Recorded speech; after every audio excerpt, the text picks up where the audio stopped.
terms, in type 2 elderly patients or even younger patients of type 2 diabetes, what are the kinds of insulin which you would recommend? Is there any particular thumb rules that you apply for insulin? No, see, nowadays no animal insulins are used. All human recombinant insulins, they are almost similar to what insulin is there. Analogs. Yeah, there are analogs available. It depends on patient's affordability, because analogs are costlier, other insulins are quite cost effective. Actually nowadays sometimes tablets are more costly than insulin. So sometimes if people are taking 8 and 10 drugs and patient is very poor and he is not able to manage his diabetes, I tell him that instead of all these medicines you take insulin. So that is cheaper also and it will be controlled well also. So I am not very you can say specific that you must use analogs. Analogs are better in a way that what you must be knowing that people when take insulin, it's like earlier in olden days, if you know that if thali samne aane ke baad mein hi they will take the insulin and then start eating. Otherwise they were so much afraid of hypoglycemia. Sure. But ideally it should not be done with normal insulins. It should be a gap of almost 30 minutes. So that after injection patient should eat after 30 minutes. But for analogs it should not be done. Analogs, they are very very fast acting, they are rapidly absorbed, and that's why in children or in GDM analogs are much better, because they need not wait for longer time, and children they are very fussy, they can't wait for half an hour after taking injections. So analogs are better for all these people. And even people carrying insulins in the office, they can't take injection and wait for half an hour and then have their tiffins. So analogs can be taken even immediately after meals also. So analogs are much better in those respects, and even efficacy wise I can say almost equal, not a big change. Okay. Doctor, why is that analogs are considered to be effective in controlling hypoglycemia? See, because the predictable you can say duration of action is much you can say predictable with analogs, and it is a short duration of action with rapid acting analogs.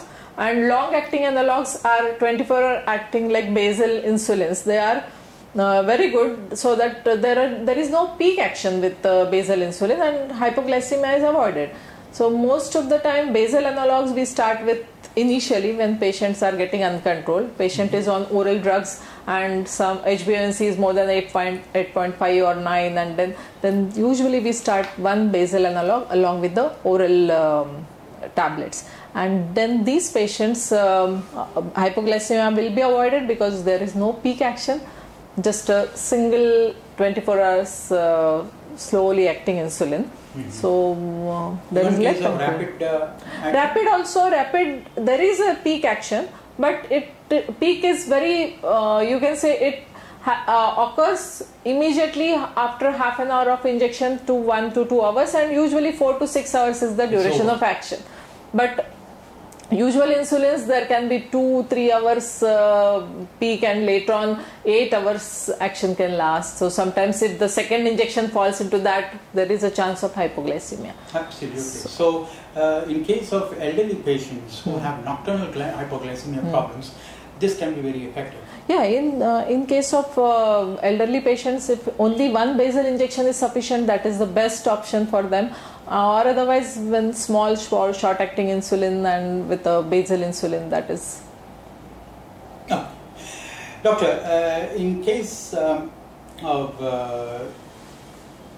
you were talking, let's get into that issue of uncontrolled blood sugar. What are the reasons where diabetologists like you would find that controlling blood sugar of certain diabetics become a challenge? Yeah. In spite of drugs and insulin, still the blood sugar doesn't come down. Why does that happen, and how do you deal with that? Yeah.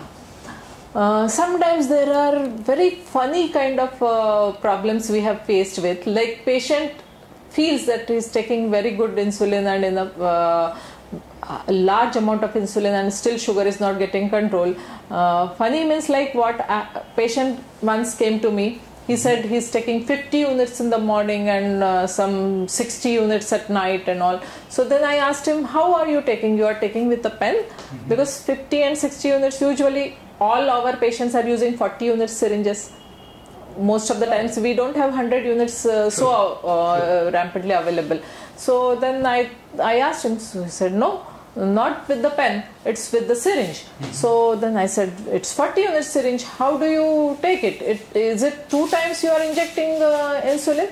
So then said, no, I'm using 100 unit syringe. So that fellow is using 100 unit syringe with the 40 units vial, which is because if vial is containing 40 units per ml, and if a person is using 100 unit syringe, that is 100 units per ml, measurement goes wrong. He is thinking he is taking 50 units of insulin and actually he is taking only 20 units of insulin. So this is a simple problem sometimes we are facing, that diabetes not coming under control. Or there can be like people having stress. I have seen some patients whose sugar doesn't come under control at all. Some stressful situation has occurred, and I have seen in these patients who have lost their near and dear in last few months, or some lady who has lost her son, or some lady lost her husband. Their sugar doesn't come under control at all in spite of all these medicines or insulin. So that is one of the reasons when it is not coming under control. And if everything is fine, sometimes associated diseases like thyroid, if it is not detected, that times also sometimes sugar doesn't come under control. So we have to try and find out whether something we are missing or some wrong thing is happening, patient is not taking properly, like I said, or some stress is there, or if nothing is there and still some problem is there, maybe we have to look for antibodies to insulin. Sometimes there is called insulin resistance, that whatever insulin patient is taking is getting destroyed with the antibodies, but that is quite rare. It's also known that if you have fiber diet, the insulin intake can be reduced, even the drug intake can be reduced. Yes. In that situation, if an elderly patient comes to you, what is the way of dealing with diet and insulin or drug intake? There has to be a match so that he would not have nocturnal hypoglycemia. Yes. At the same time, does not have any sugar peaking. Yeah, see, nowadays the thing for diabetes management is individualization of the therapy. We have to basically see the patient and then decide.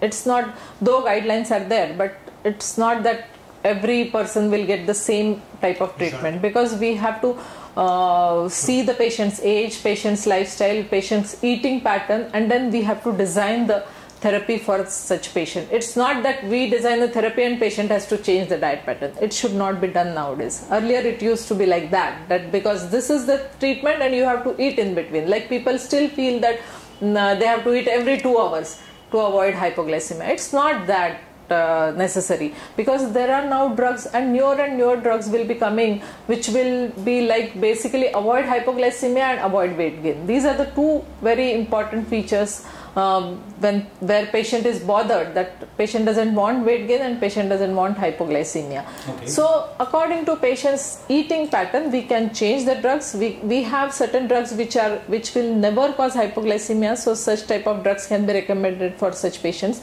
Basal insulin can be recommended for such patients. And according to and if we are going to change something, or if patient is going to change his diet and exercise pattern, we can reduce the doses and then give the patient such kind of diet, like what you were saying, recommending that maybe high fiber diet, low calorie diet. And if suddenly patient is switching over to such kind of diet, we will beforehand only try and reduce his doses and then tell the patient to monitor. And monitoring is very, very important. Because absolutely. And doctor, to control hypoglycemia, usually basal is avoided, isn't it? Or bolus is recommended, right? No. Basal is very good. Basal usually don't give hypoglycemia. And glargine type of insulin, hypoglycemia is much can be avoided. I see. Even in case of nocturnal. Yeah. Nocturnal also, because basal is very long acting insulin. It's not, if a patient is taking bolus at night and then basal, then midnight hypoglycemia is possible. That will be because of bolus, not the basal. I will the place where the summer